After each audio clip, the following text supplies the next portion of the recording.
आज का हमारा टॉपिक है इचलान फॉर्म ऑफ ए मैट्रिक्स। तो इसका कॉन्सेप्ट समझाने से पहले मैं एक एग्ज़ाम्पल लेता हूँ। मैं एग्ज़ाम्पल सॉल्व करूँगा, साथ ही साथ आपको बताऊँगा कि कैसे कोई भी मैट्रिक्स हमें दी जाए उसको हम कैसे इचलान फॉर्म में कन्वर्ट कर सकते हैं। और ये क्वेश्चन अक्सर हमारे पास आ जाता होता है और समटाइम्स ये इन्वर्स वगैरह फाइंड करने के लिए भी इचलान फॉर्म या रिड्यूस इचलान फॉर्म में कन्वर्ट करने से क्वेश्चन बहुत आसान हो जाता है। तो इचलान फॉर्म अपने आप में भी एक क्वेश्चन है, ये अक्सर पूछा जाता है कि क्वेश्चन दिया गया है आपको, इसको इचलान फॉर्म में कन्वर्ट करें। तो सबसे पहला तरीका कार ये होता है कि इधर आपने वन बनाना होता है, पहली एंट्री आपने वन बनानी होती है और इसमें इसको वन बनाने का तरीका कार ये है कि डिवाइडेड बाई 6 करें। लेकिन डिवाइडेड बाई 6 करने से समटाइम्स ये होता है कि यहाँ पे फ्रैक्शन में चला जाएगा। अगर इसको डिवाइडेड बाई 6 करूँगा ये 1/2 हो जाएगा, यहाँ पे 2/3 हो जाएगा, तो ये फ्रैक्शन में चला जाएगा क्वेश्चन। तो भी सॉल्व हो सकता है, ये तरीका भी ठीक है। लेकिन इसमें एक और चीज़ देखी जाती है, किसी और रो में अगर आपको यहाँ पे 1 नज़र आ रहा है इसमें या इसमें, जैसे कि यहाँ पे है, तो आप रो को एक्सचेंज कर लें तो ये काम इजीली हो जाता है। R13 मैंने लिख दिया, तो R13 का मतलब है रो 1 और रो 3 को मैंने एक्सचेंज कर दिया। रो 3 को मैं रो 1 की जगह पे ले आया और रो 1 को, ये जो रो 1 है इसको रो 3 की जगह पे ले आया। -4 1 -6। अब इससे ये हुआ कि एक तो हम फ्रैक्शन में जाने से बच गए और दूसरा हमारा मकसद यहाँ पे 1 बनाना था, वो 1 भी बन गया। तो इस तरह से आपको बाज़ का सोचना होता है। तो ये जो है ना, ये इसमें वैलिड होता है इचलान फॉर्म। इसको कहते हैं रो ऑपरेशंस। इस तरह किसी भी रो को हम किसी दूसरी रो में के साथ एक्सचेंज कर सकते हैं, इसको कहते हैं रो ऑपरेशन। ठीक है, तो यहाँ पे 1 बन गया। अब 1 के नीचे जितने भी हैं एलिमेंट्स हैं उनको आपने 0 बनाना होता है, इसको भी 0, इसको भी 0 बनाना होता है। अब इसको 0 बनाना होता है और जहाँ पे आपने 1 बनाया होता है इस रो को यूज़ करके इन दोनों को 0 बनाना है।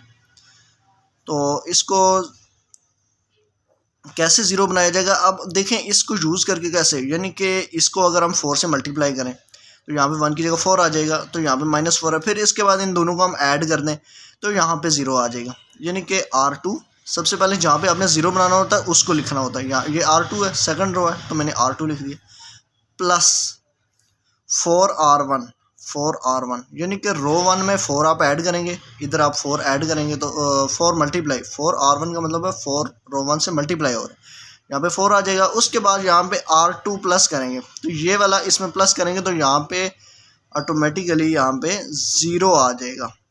ये प्रोसेस लगाने से यहाँ पे 0 आ जाएगा। फर्स्ट रो आपने जहाँ पे 1 बना दिया उसको आपने पूरी रो को एज इट इज़ रखना है। तो अब दूसरा काम ये है कि ये आपने एक एलिमेंट पे लगाया, तो यही चीज़ आपने इन अगले एलिमेंट पूरी रो के ऊपर यही चीज़ लगानी होती है। तो इस पे भी लगाएंगे जब हम R2 को ऐसे ही रखेंगे। इसको अब देखें यहाँ पे R2 है, तो R2 का ये एलिमेंट है, इसको मैं यहाँ पे रफ वर्क में ज़रा साइड पे करता हूँ। 1 R2 1 आ गया, प्लस 4 R1 का कौन सा एलिमेंट है 2। ठीक है, अभी हम इसको डील कर रहे हैं तो R1 का ये एलिमेंट लेंगे, जब इसको करेंगे तो ये वाला R1 का एलिमेंट लेंगे। ठीक है, तो 4 इंटू R1 की जगह 2 है, तो यहाँ पे आ जाएगा 2, 1 प्लस 4 2 8 और ये बन जाएगा 9। तो यहाँ पे हमारे पास एलिमेंट आ जाएगा 9। और इसी तरह यहाँ पे भी हमने इसको भी यही जो हमने ऑपरेशन है उस पर भी लगाना है। R2 पहले ऐसे ही लिखना है, R2 हमारे पास क्या है -6 है, प्लस 4, इसको मैं देख के लगा रहा हूँ। ठीक है, जहाँ पे R2 है मैं R2 का एलिमेंट वहाँ पे पुट कर रहा हूँ, जहाँ पे R1 है R1 का एलिमेंट पुट कर रहा हूँ। तो प्लस 4 R1 -5 है, यहाँ पे -5 लिख दिया मैं, तो ये -6 -5 4 20, तो ये -29 बन जाएगा। तो मैं यहाँ पे लिख दूँगा -29। अब इसी तरह ये इस रो के पूरा ऑपरेशंस कंप्लीट हो गए। ये जो हमने ऑपरेशन लिखा था ये इस पूरी रो पे हमने लगा दिया, कंप्लीट हो गए। उसके बाद इसको भी हमने 0 बनाना है। तो इसको 0 कैसे बनाया जा सकता है, देखें, अगर मैं इसी हमेशा जहाँ पे आप 1 बनाते हैं उसी रो को यूज़ करते हुए 0 बनाने होते हैं, तो इसको यूज़ करते हुए मैंने यहाँ पे 0 बनाना है। कैसे बनेगा, यहाँ पे इसको मैं 1 को 6 से मल्टीप्लाई अगर कर दूँ, उसके बाद इसमें से इसको माइनस कर दूँ तो 0 बन जाएगा। ठीक है, तो यहाँ पे मैं क्या लिखूँगा, ये R3 है, रो 3 माइनस, इस दफ़ा माइनस होगा 6R1 का मतलब 6R1 इसको 6 से मल्टीप्लाई करूँगा, इसमें से ये माइनस करूँगा। हमेशा ये वाला आपने पहले लिखना होता है, ये बाद में लिखना होता है। ये R3 है ना, इसको हम पहले लिखेंगे और -6R1 ये ऐसे, इसको यहाँ पे ये 0 आ जाएगा डायरेक्ट। अब यही ऑपरेशन इस एलिमेंट पे भी लगाना है, तो R3 रफ वर्क मैं यहाँ पे कर रहा हूँ। R3 की जगह यहाँ पे 3 है, -6R1 की जगह 2 है, तो ये बन जाएगा 6 2 12, ये -9 आ जाएगा यहाँ से, यहाँ पे -9 आ गया। यहाँ पे भी सेम प्रोसेस होगा। R3 -4 है हमारे पास, -6 इंटू R1 की जगह -5 है, -4 प्लस 6 5 30, तो यहाँ पे आ जाएगा ये 26। यहाँ पे ये दोनों एलिमेंट्स हमने एक्चुअली 0 बनाने थे, इसको सबसे पहले 1 बनाना था, उसके नीचे सारे एलिमेंट 0, तो सारे एलिमेंट नीचे 2 ही थे, दोनों 0 बन गए। अगर कोई तीसरी रो होगी उसका एलिमेंट भी 0 बनाना होगा, तो एक स्टेप हमारा यहाँ पे कंप्लीट हो गया। एक्चुअली 2 स्टेप कंप्लीट हुए, पहले में हमने इसको 1 बनाया, उसके बाद इसके नीचे दोनों को 0 बनाया। अब आपने फर्स्ट रो काम कंप्लीट हो गया। सेकंड रो में आना, सेकंड रो में पहला तो 0 है, 0 को आप छोड़ दें, उससे अगला जो भी एलिमेंट होगा, यानी 0 के आगे जो नॉन ज़ीरो पहला डिजिट होगा, पहला डिजिट ये नॉन ज़ीरो पहला डिजिट है, ठीक है, नॉन ज़ीरो भी होना चाहिए और पहला डिजिट होना है, मतलब पहला वैसे तो ये है लेकिन ये 0 है, तो नॉन ज़ीरो पहला, इसका मतलब ये है। अगर यहाँ भी 0 होता तो फिर यहाँ हम देखते हैं कि ये नॉन ज़ीरो पहला है, लेकिन यहाँ पे है, इसको हमने 1 बनाना है।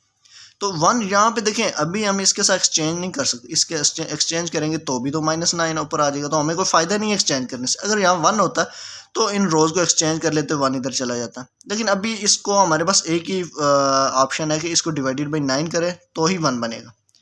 तो बाकी रोज़ तो आप यूँ ही लिख दें, फर्स्ट और थर्ड रो का तो यहाँ पे कोई और ऑपरेशन उस पर नहीं लगेगा, तो यहाँ पे आप लिख दें R2 divided by 9। Second row को 9 से डिवाइड करेंगे, 0 को 9 से डिवाइड किया 0, 9 को 9 से डिवाइड करेंगे 1 आ जाएगा, -29 डिवाइडेड बाई 9 आ जाएगा यहाँ पे। थर्ड स्टेप ये हो गया। अब इस 1 के भी नीचे आपने 0 बनाना है, इस 1 के नीचे भी आप 0 बनाएंगे। तो 0 का प्रोसीजर यही होगा कि अभी हमने ये 1 बनाया है, इस 1 को यूज़ करते हुए, इस रो को यूज़ करते हुए इस रो पे ऑपरेशन लगाएंगे, ठीक है। 1 जब भी आप बनाते हैं उसके नीचे सारे 0, तो नीचे एक ही एलिमेंट है, एक ही 0 इस दफ़ा बनेगा। पहले 2 एलिमेंट थे, हमने 2 0 बनाए थे, अब 1 के नीचे एक ही एलिमेंट है, तो एक ही को 0 बनाना है। तो कैसे बनेगा ये 0? सबसे पहले तो आपने यूँ करना होता है कि ये जहाँ पे 1 बनाया उसको तो यूँ ही हम लिख देते हैं, उसमें तो कोई तब्दीली नहीं आएगी। अब इसके ऊपर वाली रो में भी कोई तब्दीली नहीं आएगी, उसमें भी हमने उसको यूँ लिख देना है। अब नीचे वाली रो में तब्दीली आएगी क्योंकि यहाँ पे हमने 1 बनाना है, ठीक है। तो कैसे बनेगा? इसको अगर हम 9 से मल्टीप्लाई करें, उसके बाद इसको और इसको ऐड कर दें तो ये 0 हो जाएगा, यानी कि R3 प्लस 9R2, 9R2 रो 2 को, इस एलिमेंट को 9 से मल्टीप्लाई किया, यहाँ पे +9 आ जाएगा, यहाँ -9, दोनों को ऐड कर दिया तो 0 हो गया यहाँ पे। ये तो पहले से ही 0 था। इस पे भी सेम ऑपरेशन, R3 हमारे पास 26 है, प्लस 9 R2 का एलिमेंट है -29 डिवाइडेड बाई 9, ये 9 से कैंसिल हो गया, 26 -29 यहाँ से हमारे पास आ जाएगा -3।